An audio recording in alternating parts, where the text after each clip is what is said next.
Chapter national income. Topic राष्ट्रीय आय को मापने में कठिनाइयाँ, difficulties in the measurement of national income. राष्ट्रीय आय किसी देश की आर्थिक प्रगति की सूचक होती है। यह देश की आर्थिक नीति निर्धारण में महत्वपूर्ण भूमिका अदा करती है। इसके साथ साथ यह किसी अर्थव्यवस्था की संरचना के आकार एवं वितरण का परिचायक भी होती है। किसी देश की राष्ट्रीय आय की गणना करना काफ़ी जटिल कार्य होता है। अधिकांशतः कठिनाइयों के उत्पन्न होने के कारण आय से संबंधित विश्वसनीय आंकड़े प्राप्त नहीं हो पाते हैं। यदि आंकड़ों में विश्वसनीयता मान भी ली जाए तो अधिकांशतः देशों में राष्ट्रीय आय की गणना करने के लिए सांख्यिकीय विधियों का विकास ही नहीं हुआ है। भारत जैसे अल्पविकसित देशों में राष्ट्रीय आय की गणना करने में प्रमुख रूप से निम्न कठिनाइयों का सामना करना पड़ता है। कहने का तात्पर्य है कि राष्ट्रीय आय की गणना करने के लिए विश्वसनीय आंकड़े होने आवश्यक हैं और उनकी विधियां बननी आवश्यक है, लेकिन क्योंकि भारत जैसा अल्पविकसित देश है उसके अंदर ये आंकड़े विश्वसनीयता के साथ प्राप्त नहीं हो पाते हैं, इसलिए राष्ट्रीय आय की गणना करने में बहुत सारी कठिनाइयों का सामना करना पड़ता है। क्या कठिनाइयाँ हैं? नंबर 1, कुछ वस्तुओं एवं सेवाओं की माप मुद्रा में संभव नहीं। Measurement not possible in money of sum goods and services. राष्ट्रीय आय की गणना मुद्रा में होने के बावजूद भी कुछ ऐसी वस्तुएं सेवाएं होती हैं जिनकी माप मुद्रा में नहीं की जा सकती। यानी हम राष्ट्रीय आय की जो गणना है वो मुद्रा में करते हैं। मुद्रा में होने के बाद भी कुछ वस्तुओं सेवाओं को लेते हैं वो वस्तुएं सेवाएं ऐसी हैं जिनकी माप मुद्रा में नहीं की जा सकती है। जैसे एक खिलाड़ी अपने शौक के लिए खेलता है तो वह राष्ट्रीय आय में शामिल नहीं होता है, लेकिन यदि वह किसी प्रतियोगिता के लिए खेलता है तो उसका जो खेलना है वो उसकी राष्ट्रीय आय में शामिल होता है। एक महिला द्वारा घरेलू काम किए जाने पर वह राष्ट्रीय आय में शामिल नहीं होते, लेकिन अगर वो किसी और के यहाँ पर ये कार्य करती है तो उसके बदले में उसको आय की प्राप्ति हुई होती है तो वो राष्ट्रीय आय में शामिल होता है। किसान के द्वारा अनाज अपने लिए रखना वो उसकी राष्ट्रीय आय में शामिल नहीं हो पाता। कितना उसने अनाज रखा है, क्या उसकी कॉस्ट थी, कुछ नहीं मालूम पड़ता है, लेकिन जब जितना वो मार्केट के अंदर बेचता है उसकी आय उसके अंदर राष्ट्रीय आय के अंदर शामिल की जाती है। तो मुद्रा में होने के बावजूद भी कुछ वस्तुओं सेवाओं की ऐसी है जिनका की माप मुद्रा में नहीं हो सकती है। नंबर 2, आंकड़ों की प्राप्ति में कठिनाई, प्रॉब्लम इन डाटा अवेलेबिलिटी। कृषि व अन्य क्रियाओं के बारे में सही आंकड़ों की उपलब्धता में बहुत अधिक कठिनाई आती है। ग्रामीण जनता के उपभोग, कंजम्पशन, बचत, सेविंग्स एवं व्यय एक्सपेंडिचर के आंकड़े प्राप्त नहीं हो पाते हैं। मतलब ग्रामीण जनता के काफ़ी कुछ शहरी लोगों के भी आंकड़े मिलने ये बहुत कठिन हो जाते हैं कि सही आंकड़े हमको मिल पाएँ, और कृषि और उससे संबंधित क्रियाओं के आंकड़े तो सही मिलने की असंभव ही रहते हैं। नंबर 3, पारिभाषिक कठिनाइयाँ, definition problems. Professor Simon Kuznets ने कहा है कि राष्ट्रीय आय में राष्ट्रीय शब्द से भ्रम उत्पन्न होता है, क्योंकि राष्ट्रीय आय में केवल भौगोलिक सीमाओं के अंतर्गत प्राप्त आय को ही सम्मिलित करना चाहिए, जबकि वास्तव में राष्ट्रीय आय में विशुद्ध विदेशी निवेशों पर प्राप्त ब्याज, बैंकिंग, बीमा आदि को भी जोड़ा जाता है। नंबर 4, दोहरी गणना की समस्या, प्रॉब्लम ऑफ डबल काउंटिंग। यदि राष्ट्रीय आय की गणना करते समय मध्यवर्ती तथा अंतिम उत्पाद में सही अंतर ज्ञात नहीं किया जाता है तो दोहरी गणना की जा सकती है। यह दोहरी गणना की संभावना बनी रहती है, जिसके कारण अनुमानित राष्ट्रीय आय वास्तविक राष्ट्रीय आय से अधिक हो जाती है। जैसे कि हम गेहूं का भी मूल्य ले लें और गेहूं से बने हुए आटे का भी मूल्य ले लें, तो उसके कारण हमारी अनुमानित जो राष्ट्रीय आय है वो ज़्यादा हो जाएगी और वास्तविक आय कम रह जाएगी। नंबर 5, विश्वसनीय आंकड़ों का अभाव, लैक ऑफ रिलायबल डाटा।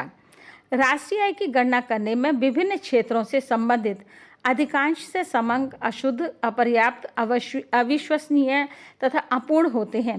जैसे कृषि क्षेत्र में दूध, मछली, सब्जी, फल आदि भोजन संबंधी समंकों की नितांत कमी बनी रहती है। इसी प्रकार कुटीर उद्योग व छोटे पैमाने के उद्योगों के आंकड़े बहुत कम उपलब्ध हो पाते हैं।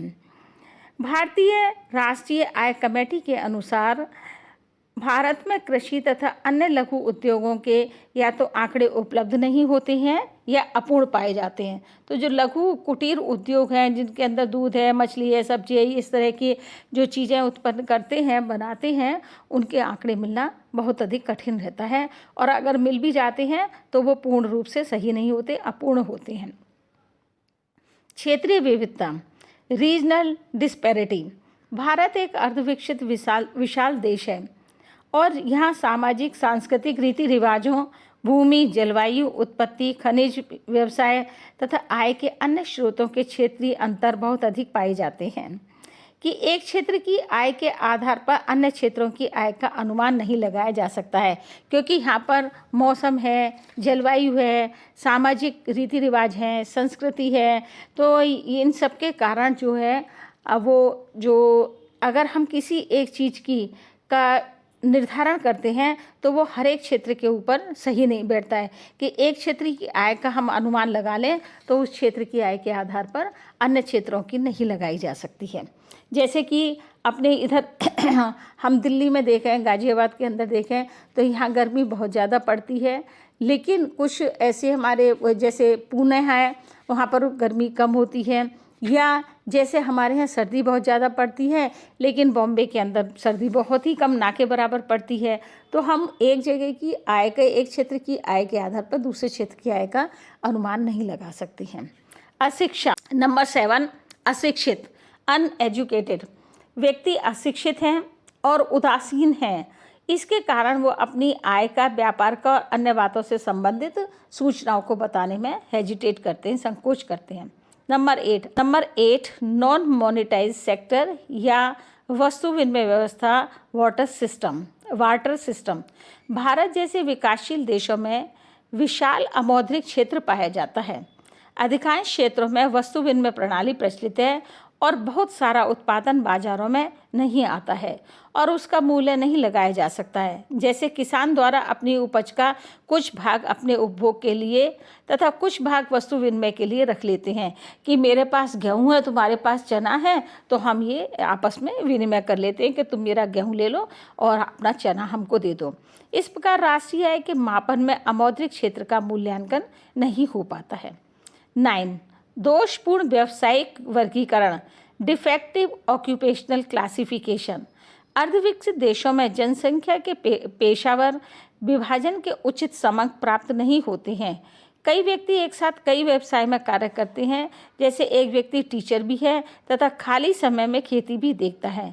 ऐसी स्थिति में यह समस्या उत्पन्न होती है कि उस व्यक्ति की आय को किस श्रेणी के अंदर रखा जाए, मतलब उसकी हम टीचर वाली आय माने या जो खेती में काम कर रहा है उस वाली आय को माने। एक साथ कई कार्यों में लगा हुआ है तो उसकी आय की गणना करनी मुश्किल हो जाती है। नंबर 10, घिसावट की समस्या, प्रॉब्लम ऑफ डिप्रेसिएशन।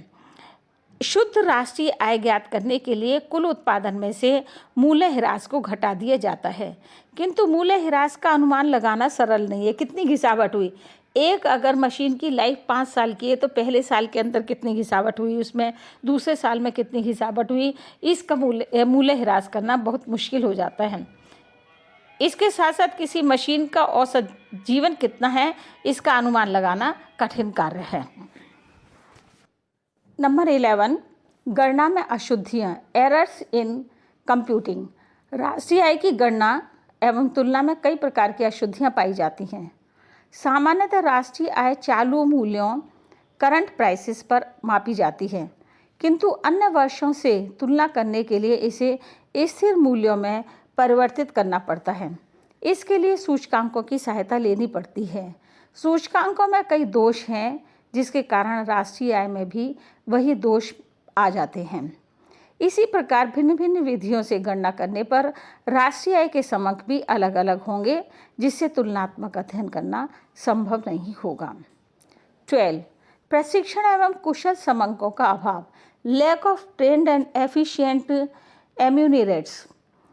राष्ट्रीय आय की गणना करने के लिए विशेष रूप से संगणना का शिक्षित होना आवश्यक होता है, लेकिन अविकसित देशों में या अर्धविकसित देशों के अंदर अंधविश्वास में अशिक्षित अधिक लोग होने के कारण संगणना को उचित प्रशिक्षण का अभाव बना रहता है। उचित प्रशिक्षण न मिलने के कारण इनके द्वारा एकत्रित किए गए आंकड़े अविश्वसनीय तथा अपर्याप्त होते हैं। यानी कि श्रमिकों को या व्यक्तियों को कुशल बनाने के लिए, कुछ अच्छे समंकों को एकत्रित करने के लिए, विश्वसनीय समंकों को एकत्रित करने के लिए उनको ट्रेनिंग दी जाती है, लेकिन क्योंकि वो खुद भी अशिक्षित हैं, पढ़े लिखे नहीं हैं, जिसके कारण वो ठीक प्रकार से प्रशिक्षण नहीं ले पाते हैं और उनसे इकट्ठे किए गए आंकड़े अविश्वसनीय और अपर्याप्त माने जाते हैं। नंबर 13, मापने की रीति एवं दृष्टिकोण, methods and views of measurement. राष्ट्रीय आय की गणना करने के लिए कौन सी रीति को अपनाया जाए, इसको मापने के लिए एक विधि का प्रयोग किया जाए अथवा तीनों विधियों का, अर्थात उत्पादन, आय एवं व्यय संगणना विधि का प्रयोग किया जाए।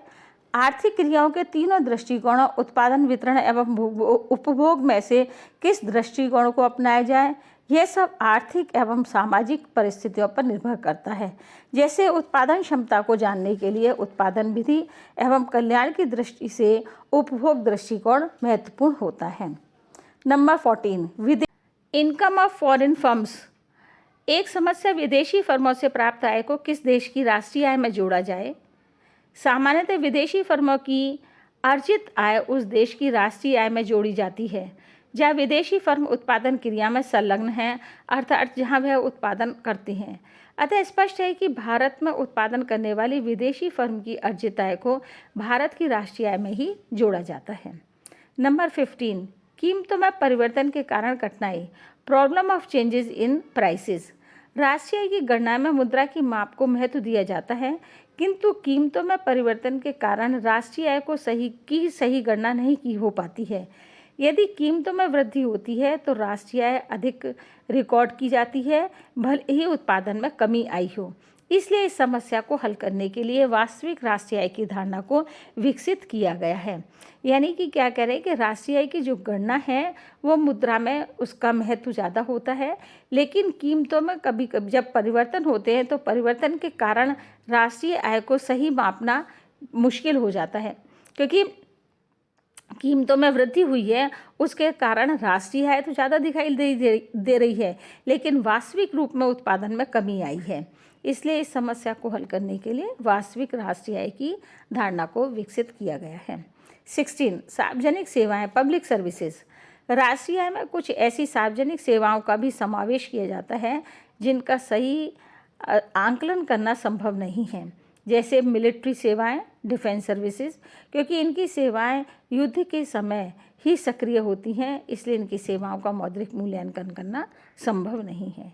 17, स्टॉक मूल्य में परिवर्तन की समस्या, problem of change in stock price. उत्पादकों के पास जो माल का स्टॉक होता है उसको राष्ट्रीय आय में शामिल किया जाता है, किंतु स्टॉक मूल्य में जो परिवर्तन होता है उसको राष्ट्रीय आय में शामिल नहीं किया जाता है। अतः राष्ट्रीय आय का अनुमान सही नहीं लगा पाते हैं। तो ये कुछ ऐसी प्रॉब्लम्स आती हैं राष्ट्रीय आय की गणना करने में, जिनको कि दूर करना भारत जैसे अल्पविकसित देशों के लिए कठिन हो रहा है।